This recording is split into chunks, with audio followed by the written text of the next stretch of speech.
l'épanouissement de l'énergie créatrice. Le tantra, introduction. Le mot tantra est aujourd'hui souvent associé à la sexualité. Pourtant, dans son sens originel, il désigne tout autre chose.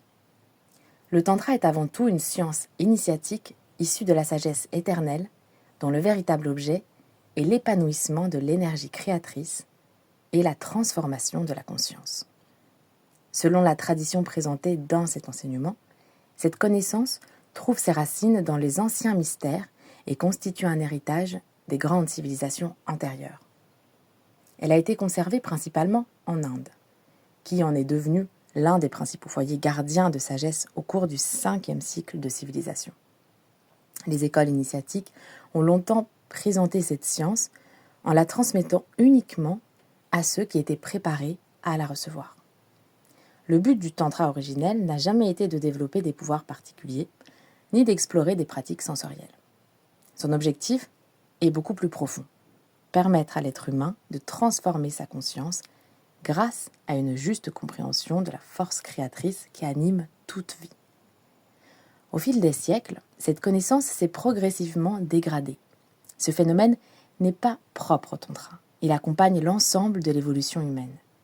À mesure que la conscience s'est individualisée et éloignée de son origine spirituelle, les enseignements initiatiques ont souvent été interprétés de manière de plus en plus littérale et matérialiste. Ce qui relevait d'abord d'une réalité intérieure est devenu, dans de nombreux cas, une pratique extérieure. Ainsi, le tantra, qui désignait initialement la science de l'éveil de la conscience par l'épanouissement de l'énergie créatrice, a été réduit dans l'imaginaire collectif à des pratiques essentiellement sexuelles. Dans cette réduction, cela constitue l'une des principales déformations de son enseignement originel. Pour comprendre le véritable sens du tantra, il est donc nécessaire de revenir à son intention première, apprendre à reconnaître, orienter et épanouir la force créatrice afin qu'elle participe à la transformation intérieure de l'être. C'est seulement à partir de cette perspective que les notions de Shiva, de Shakti, de Kundalini et d'union sacrée prennent leur véritable signification. Shiva et Shakti, l'union intérieure des principes supérieurs. Pour comprendre le tantra originel, il est indispensable de saisir la véritable signification de Shiva et de Shakti. Avec le temps, ces deux noms ont souvent été interprétés comme désignant un dieu masculin et une déesse féminine, voire comme le symbole d'une union entre un homme et une femme. Pourtant, dans la science initiatique, ils représentent avant tout deux principes universels présents en chaque être humain. Shiva symbolise la conscience pure. Il est le témoin silencieux, immuable, qui demeure derrière les pensées, les émotions et les réactions du personnage. Cette conscience n'est pas affectée par les mouvements de la personnalité. Elle observe sans s'identifier. Elle constitue le centre stable de l'être, le soi, avec un grand S, le moi supérieur. Shakti, quant à elle, représente l'énergie créatrice. Elle est le principe du mouvement, de la manifestation et de toute création. C'est cette force qui anime la vie, qui permet aux formes d'apparaître, d'évoluer et de se transformer. Sans elle, rien ne pourrait être manifesté. Ces deux principes ne sont pas séparés. Ils coexistent en chaque être humain, quel que soit son sexe. Shiva n'est pas réservé à l'homme, pas plus que Shakti n'appartient exclusivement à la femme. Ils expriment deux dimensions complémentaires de la réalité intérieure, la conscience qui oriente et l'énergie qui agit. Le véritable but du tantra est précisément de réaliser leur union. Cette union n'est pas extérieure mais intérieure. Elle consiste à permettre à la conscience de diriger la force créatrice au lieu de la laisser être conduite par les automatismes, les instincts ou les désirs de la personnalité. Lorsque cette union s'établit, toute la vie devient l'expression de la conscience. Les pensées, les paroles, les actes, les créations et les relations cessent d'être gouvernées uniquement par les réactions du petit moi. La force créatrice est progressivement mise au service d'un idéal supérieur et devient un instrument de transformation intérieure. C'est à partir de cette compréhension que le symbolisme traditionnel prend tout son sens. Dans les différentes traditions spirituelles, le mariage sacré, les noces divines ou l'union des principes ne désignent pas d'abord une réalité physique. Ils évoquent la réconciliation de deux pôles fondamentaux présents au cœur de chaque être, la conscience et la puissance créatrice. Lorsque cette signification est oubliée, les symboles sont interprétés de manière littérale. L'union de Shiva et de Shakti est alors réduite à la rencontre d'un homme et d'une femme, alors qu'elle décrit avant tout un processus de réalisation intérieure. C'est cette confusion qui est à l'origine de nombreuses déformations du tantra au cours de son histoire. Dans sa forme originelle, le tantra n'invite donc pas à rechercher une union extérieure, mais à accomplir ce mariage intérieur par lequel la conscience retrouve sa juste place et oriente pleinement l'énergie créatrice. C'est de cette union que naît la véritable transformation de l'être. La Kundalini, la puissance inhérente à Shakti. Après avoir compris que Shiva représente la conscience et que Shakti représente la force créatrice, il devient possible d'aborder la notion de Kundalini sous un angle beaucoup plus simple que celui qui est généralement présenté. Dans la tradition initiatique, la Kundalini n'est pas une énergie différente de Shakti. Elle désigne la puissance latente de cette force créatrice, c'est-à-dire son potentiel encore inexprimé. Elle est comparable à un immense réservoir d'énergie présent en chaque humain, attendant d'être orienté par la conscience. Cette précision est essentielle, car la Kundalini a souvent été transformée en un objet spirituel. Beaucoup de courants contemporains proposent des méthodes destinées à provoquer son éveil, laissant croire qu'une montée spectaculaire de cette énergie constituerait en elle-même un accomplissement spirituel. La science initiatique enseigne exactement l'inverse. L'éveil de la Kundalini n'a jamais constitué un but. Il est la conséquence naturelle d'une maturation intérieure. Lorsque la conscience s'éveille progressivement à sa véritable nature et retrouve sa juste place, l'énergie créatrice répond spontanément à cette transformation. Elle s'élève parce que la conscience est désormais capable de l'orienter. Autrement dit, ce n'est pas la montée de la Kundalini qui produit l'éveil, c'est l'éveil de la conscience qui permet naturellement à cette énergie de se déployer. Cette montée peut d'ailleurs être vécue de manière très simple, sans phénomène extraordinaire. Elle se manifeste chaque fois qu'une compréhension profonde transforme intérieurement l'être. Il arrive qu'en contemplant un paysage, une fleur, en lisant quelques lignes ou en entendant une parole juste, une évidence surgisse soudain. Pendant un instant, ce n'est plus le personnage qui observe, mais la conscience profonde qui perçoit directement une vérité. La compréhension devient plus vaste, le cœur s'ouvre, le regard sur la vie change. Ces instants d'intuition profonde, où une vérité est saisie d'un seul coup, correspondent précisément à l'action de cette énergie créatrice qui accompagne l'élargissement de la conscience. La Kundalini ne cherche donc pas d'abord à produire des phénomènes énergétiques, son véritable rôle est de transformer l'être. À mesure que cette énergie s'élève naturellement sous l'impulsion de la conscience, la perception du monde se modifie. Les pensées deviennent plus claires, plus universelles et moins limitées par le personnage. Les événements prennent un sens nouveau et la vie apparaît sous un éclairage différent. Cette transformation est souvent discrète. Extérieurement, rien ne semble avoir changé. Pourtant, intérieurement, tout est différent. La conscience ne fonctionne plus exactement sur les mêmes plans et l'être commence naturellement à exprimer davantage de sagesse, de discernement et de présence. Ainsi, dans le tantra originel, la Kundalini n'est ni une performance, ni un pouvoir à acquérir, ni une expérience spectaculaire à provoquer.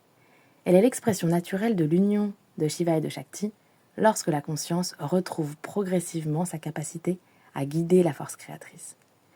Le véritable travail de l'initié ne consiste donc pas à forcer cette énergie, mais à purifier son être, pour laisser œuvrer la conscience. Lorsque cette dernière s'élève, la Kundalini accomplit spontanément son œuvre, en transformant l'être de l'intérieur. L'union sacrée, une réalité intérieure. À la lumière de ce qui précède, le véritable sens de l'union sacrée apparaît avec davantage de clarté. Dans le tantra originel, l'acte tantrique, par excellence, n'est pas une pratique extérieure, mais la réalisation de l'union intérieure entre la conscience et la force créatrice. Cette union est le cœur de toute démarche initiatique. Elle correspond au moment où la conscience, représentée par Shiva, retrouve sa souveraineté et oriente pleinement l'énergie créatrice, représentée par Shakti. Dès lors, cette énergie n'est plus dispensée dans les impulsions, les automatismes ou les désirs du personnage. Elle devient une force de transformation et d'éveil. C'est à partir de cette compréhension que l'expression « union sacrée » prend tout son sens. Le caractère sacré ne réside pas d'abord dans une relation entre deux personnes, mais dans la rencontre intérieure de ces deux principes universels. C'est cette union qui permet à l'être de retrouver progressivement son unité profonde. Au fil du temps, cette signification symbolique s'est cependant estompée. Les représentations traditionnelles montrant Shiva et Shakti enlacés ont été interprétées de manière littérale. Ce qui exprimait un processus intérieur est devenu, dans certains courants, une justification de pratiques physiques censées reproduire cette union. C'est ainsi qu'une partie du tantrisme tardif a déplacé le centre de gravité de l'enseignement. Au lieu de rechercher l'éveil de la conscience, certains ont commencé à rechercher des expériences énergétiques provoquées par des techniques corporelles ou sexuelles. Selon l'enseignement présenté ici, cette inversion constitue une déviation de la voie initiatique. Lorsqu'on recherche à provoquer artificiellement des phénomènes énergétiques, on inverse l'ordre naturel des choses. On tente de produire les conséquences avant d'avoir accompli la cause. Or, dans le tantra originel, la transformation suit toujours le mouvement inverse. La conscience s'éveille d'abord, la force créatrice répond ensuite à cet éveil. Il n'est donc jamais question de forcer ces centres énergétiques à s'ouvrir, ni de provoquer artificiellement ces montées de Kundalini. Toute tentative de ce genre risque d'alimenter davantage le désir de pouvoir que la véritable croissance intérieure, et expose à des déséquilibres et dangers réels pour les corps subtils. La science initiatique invite au contraire à une grande simplicité. Elle enseigne que chaque progrès authentique de la conscience entraîne naturellement une transformation de l'être par l'énergie créatrice. Rien n'a besoin d'être forcé. Ce qui doit s'ouvrir s'ouvre lorsque l'être est intérieurement prêt. Ainsi, l'union sacrée ne désigne pas une technique particulière, mais un état d'être.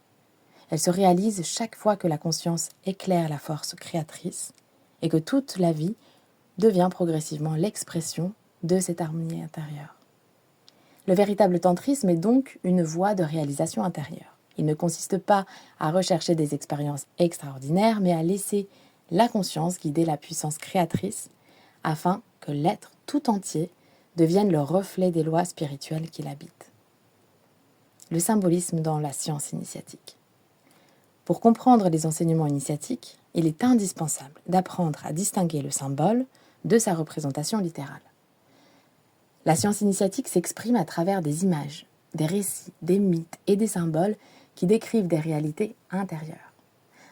Lorsqu'ils sont pris au pied de la lettre, leur sens profond disparaît progressivement. Le tantra n'a pas échappé à ce phénomène. Les représentations de Shiva et de Shakti, qui expriment initialement l'union de la conscience et de la force créatrice, ont fini par être interprétées comme la simple représentation d'une union sexuelle.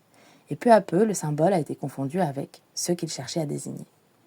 Cette évolution n'est pas propre au tantrisme. Elle s'observe dans l'ensemble des traditions spirituelles.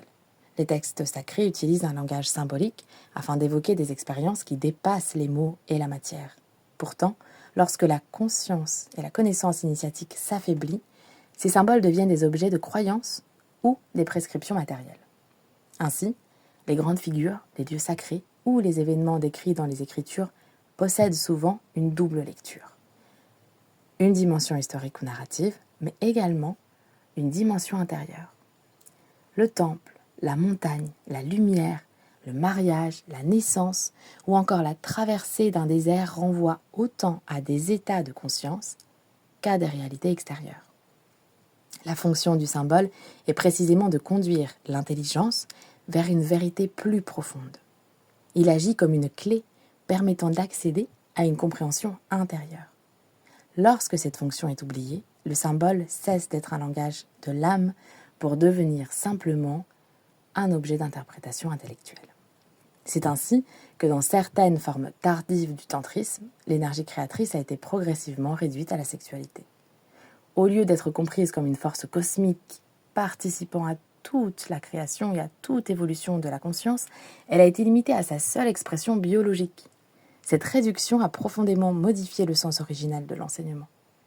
Selon la perspective développée dans cet exposé, cette dérive a été dénoncée par plusieurs auteurs de la tradition théosophique, notamment Elena Blavatsky, qui distinguait le tantra originel de ses formes plus tardives. Elle rappelait que les pratiques réduisant les symboles initiatiques à des actes purement physiques ne reflétaient plus l'esprit de la science sacrée. Pour elle, le véritable tantra demeure une voie d'éveil de la conscience et de l'épanouissement de la force créatrice intérieure. Cette distinction est essentielle. Elle invite à ne pas confondre le support avec la réalité qu'il désigne. Le symbole n'est jamais la vérité elle-même. Il en est seulement le reflet. Dès lors qu'il est pris au pied de la lettre, il perd sa fonction initiatique. L'étude de la science sacrée demande donc l'effort particulier de discernement. Il ne s'agit pas seulement d'accumuler des connaissances, mais d'apprendre à lire les enseignements selon plusieurs niveaux de compréhension. Cette démarche permet de retrouver progressivement le sens originel des traditions et d'éviter les nombreuses déformations qui se sont accumulées au fil des siècles. Dans cette perspective, le tantra apparaît non comme une doctrine centrée sur la sexualité, mais comme une science symbolique de la transformation intérieure. Ces images, ces récits et ces représentations n'ont jamais eu pour vocation d'encourager la pratique extérieure. Ils cherchent avant tout à décrire le processus par lequel la conscience retrouve sa capacité à orienter la force créatrice vers son accomplissement spirituel. La transformation de la conscience. Le tantra n'a jamais eu pour objectif de produire des expériences extraordinaires, d'accumuler des pouvoirs ou de provoquer des phénomènes énergétiques. Son but est beaucoup plus profond. Permettre à l'être humain de changer intérieurement jusqu'à percevoir la réalité avec une conscience plus vaste. Lorsque l'union intérieure entre la conscience et la force créatrice commence à se réaliser, quelque chose se transforme dans la manière même de penser. Les idées deviennent plus claires, plus universelles et moins enfermées dans les préoccupations du personnage. L'intelligence cesse progressivement d'être limitée aux intérêts personnels pour s'ouvrir à une compréhension plus globale de la vie. Cette transformation n'est pas seulement intellectuelle. Elle modifie la perception elle-même. L'être ne regarde plus le monde de la même façon. Ce qu'il observait auparavant comme une succession d'événements isolés révèle progressivement une cohérence plus profonde. Les liens entre les choses deviennent plus évidents. Les lois qui gouvernent la vie commencent à être perçues avec davantage de clarté. On pourrait dire que la conscience change d'octave. Sans quitter le monde ordinaire, elle apprend à le regarder depuis un niveau plus élevé. Les mêmes situations sont vécues différemment, parce que celui qui les observe n'est plus tout à fait le même. Cette évolution est la conséquence naturelle de l'union progressive entre Shiva et Shakti. Plus la conscience retrouve sa place, plus la force créatrice peut exprimer sa véritable fonction, accompagner l'éveil de l'être. La transformation de la conscience est donc l'œuvre véritable de l'énergie créatrice. Celle-ci ne sert pas uniquement à produire des formes dans le monde visible, elle agit d'abord sur celui qui la reçoit. Avant de transformer le monde, elle transforme l'être humain lui-même. C'est pourquoi la voie initiatique insiste moins sur les pratiques extérieures que sur l'être et l'état intérieur. La qualité de la conscience détermine naturellement la manière dont la force créatrice s'exprime. Lorsque cette conscience s'élève, l'énergie cesse d'être dispersée dans les réactions instinctives et devient progressivement une puissance d'éveil, de discernement et de création constante. Ainsi, la transformation de la conscience constitue le véritable cœur du tantra originel. Tout le reste, la kundalini, l'union sacrée, les symboles ou les différentes expressions de la force sexuelle n'a de sens qu'en fonction de cette finalité. L'enseignement ne cherche pas à conduire l'être vers des expériences exceptionnelles, mais vers une manière nouvelle d'habiter sa propre vie. À mesure que cette transformation s'accomplit, la force créatrice devient de plus en plus l'expression consciente de l'esprit. Les pensées, les paroles, les actes et les créations humaines commencent alors à refléter davantage les lois universelles plutôt que les seuls intérêts de la personnalité. C'est dans cette réorientation progressive que réside la véritable réalisation initiatique. La force sexuelle et la procréation. Après avoir établi que la force créatrice est avant tout une puissance de transformation intérieure, il devient possible de comprendre sa manifestation dans le plan biologique. La force sexuelle n'est pas une énergie distincte. Elle constitue l'une des expressions de cette même force créatrice lorsqu'elle agit dans les centres inférieurs de l'être. Sa fonction première est la procréation. À travers elle, la vie se perpétue et permet l'apparition de nouveaux êtres humains. Cette dimension biologique fait naturellement partie des lois de la nature et ne doit pas être considérée comme étrangère à la vie spirituelle. Elle en est l'une des expressions particulières. Cependant, l'être humain ne se réduit pas à cette fonction instinctive. Son évolution consiste précisément à apprendre à utiliser cette force de manière consciente. L'enseignement initiatique rappelle que l'humanité porte encore en elle l'héritage de son évolution animale. Les pulsions sexuelles appartiennent à cet héritage. Elles sont l'expression d'une intelligence de la nature qui assure la continuité de l'espèce. Chez l'animal, cette impulsion agit de manière instinctive, sans réflexion ni choix conscient. L'être humain, quant à lui, possède une conscience capable d'observer et d'orienter cette même énergie. C'est précisément cette possibilité qui constitue l'une des grandes étapes de son évolution. Le tantra originel ne demande donc pas de supprimer ou de condamner la force sexuelle. Il invite à la reconnaître, à la comprendre et à lui donner sa juste place. L'objectif n'est pas de nier l'instinct, mais de permettre à la conscience supérieure d'en devenir progressivement le guide. C'est pourquoi la science initiatique ne propose ni une exaltation de la sexualité, ni une morale fondée sur la privation. Ces deux attitudes demeurent centrées sur le personnage et entretiennent une relation conflictuelle avec cette énergie. Une répression imposée de l'extérieur, lorsqu'elle ne s'accompagne pas d'une véritable évolution de la conscience, peut produire des frustrations profondes et des déséquilibres psychologiques.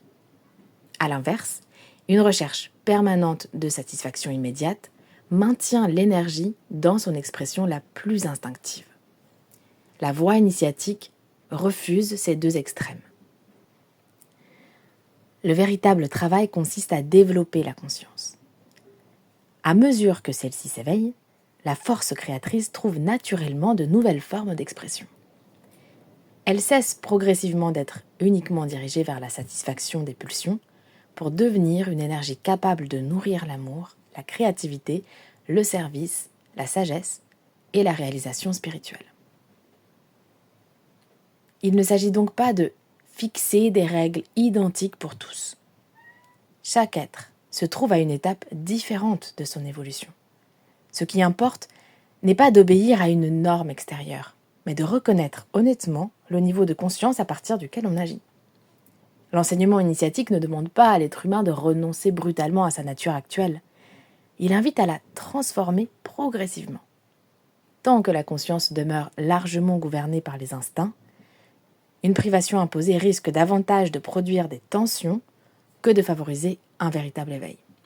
La question essentielle n'est donc pas « que faut-il faire ou ne pas faire ?»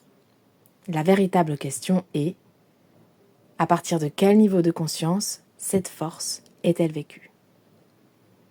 Selon cette perspective, l'évolution ne consiste pas à combattre la force sexuelle, mais à l'éclairer. Plus la conscience grandit, plus cette énergie est naturellement orientée vers des expressions plus élevées de la vie. La transformation ne résulte alors ni d'un effort de contrainte, ni d'une discipline imposée, mais d'un changement intérieur qui modifie spontanément la manière d'utiliser cette force créatrice. Ainsi, la sexualité n'est ni condamnée, ni glorifiée. Elle est reconnue comme l'une des manifestations d'une énergie beaucoup plus vaste, appelée à accompagner toute évolution de l'être humain jusqu'à devenir pleinement l'expression consciente de son unité avec l'esprit. La liberté sexuelle ou une régression de la conscience? Après avoir rappelé que la force sexuelle constitue l'une des expressions de la force créatrice, le tantra originel invite à porter un regard plus large sur la manière dont cette énergie est vécue dans les sociétés contemporaines. Au cours de l'histoire, le progrès technique ont profondément modifié le rapport de l'être humain à la sexualité. La possibilité de dissocier presque totalement l'acte sexuel de la procréation a progressivement transformé la finalité attribuée à cette énergie. Dans de nombreux cas, la sexualité n'est plus envisagée comme une participation consciente au processus créateur de la vie, mais comme un moyen de satisfaire un désir individuel. Selon la perspective initiatique développée dans cet enseignement, cette évolution ne constitue pas nécessairement un progrès de la conscience. Elle peut même traduire une forme de régression lorsque la liberté est comprise uniquement comme la possibilité de satisfaire toutes les impulsions du personnage sans s'interroger sur leur finalité. La véritable liberté ne consiste pas à suivre spontanément toutes les sollicitations de l'instinct. Elle naît lorsque la conscience devient capable d'éclairer, de comprendre et d'orienter les forces qui agissent en elle. Dans cette perspective, la question essentielle n'est donc pas celle de l'autorisation ou de l'interdiction, mais celle du sens. Que cherche réellement cette énergie ? Que devient-elle lorsqu'elle est uniquement orientée vers la recherche du plaisir ? Quelle place occupe-t-elle dans l'évolution de l'être ?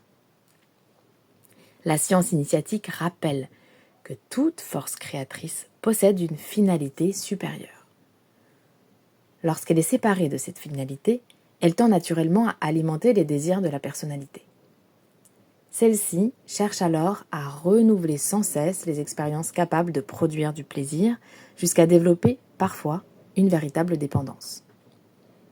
Cette dynamique peut progressivement enfermer l'être dans une recherche permanente de satisfaction. L'énergie créatrice, qui pourrait devenir une puissance d'éveil et de transformation, demeure alors principalement mobilisée pour répondre aux besoins du personnage. Cette situation est d'autant plus préoccupante que les sociétés modernes sollicitent constamment les instincts les plus profonds. Les images, les représentations et les contenus auxquels chacun est exposé entretiennent une stimulation permanente de cette énergie. Dès le plus jeune âge, beaucoup grandissent dans un environnement où la sexualité est omniprésente, tandis que son sens initiatique est presque totalement absent. Selon cet enseignement, cette banalisation n'est pas sans conséquence. Une énergie aussi puissante, lorsqu'elle est continuellement excitée sans être comprise ni orientée, peut engendrer des déséquilibres profonds. Les frustrations, les dépendances, les conflits affectifs ou certaines souffrances psychologiques trouvent parfois leur origine dans cette incapacité à reconnaître la véritable nature de la force créatrice. Le tantra originel invite donc à un changement complet de perspective. Il ne s'agit plus de considérer la sexualité comme une simple fonction biologique ou comme un loisir destiné à procurer du plaisir, mais comme l'une des manifestations d'une énergie sacrée appelée à accompagner toute l'évolution de l'être humain. Cette compréhension permet également d'éclairer certaines situations fréquemment rencontrées dans la vie des couples. Il arrive qu'au fil des années, notamment après avoir fondé une famille, l'un des partenaires ressente une diminution de son désir sexuel. Dans la vision initiatique présentée ici, cette évolution n'est pas nécessairement le signe d'un dysfonctionnement. Elle peut traduire le fait que la force créatrice commence spontanément à s'exprimer autrement. L'énergie qui participait autrefois principalement à la procréation peut progressivement être investie dans d'autres formes de création. L'éducation des enfants, la transmission, l'accompagnement, la créativité artistique, la contemplation, la recherche intérieure ou encore le service des autres. La force créatrice ne disparaît donc pas, elle change simplement de niveau d'expression. À mesure que l'être mûrit, cette énergie tend naturellement à s'élever vers les centres supérieurs de la conscience. Elle nourrit alors la parole juste, la sagesse, la créativité, l'intuition et l'amour désintéressé. Cette évolution peut cependant devenir source d'incompréhension lorsque l'autre partenaire continue d'attendre de la sexualité la même fonction qu'auparavant.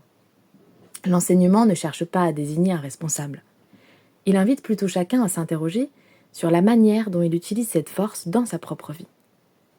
Ainsi, la véritable question n'est donc plus de savoir si l'on possède une libido normale ou insuffisante, elle devient beaucoup plus profonde. Vers quoi ma force créatrice est-elle aujourd'hui orientée ?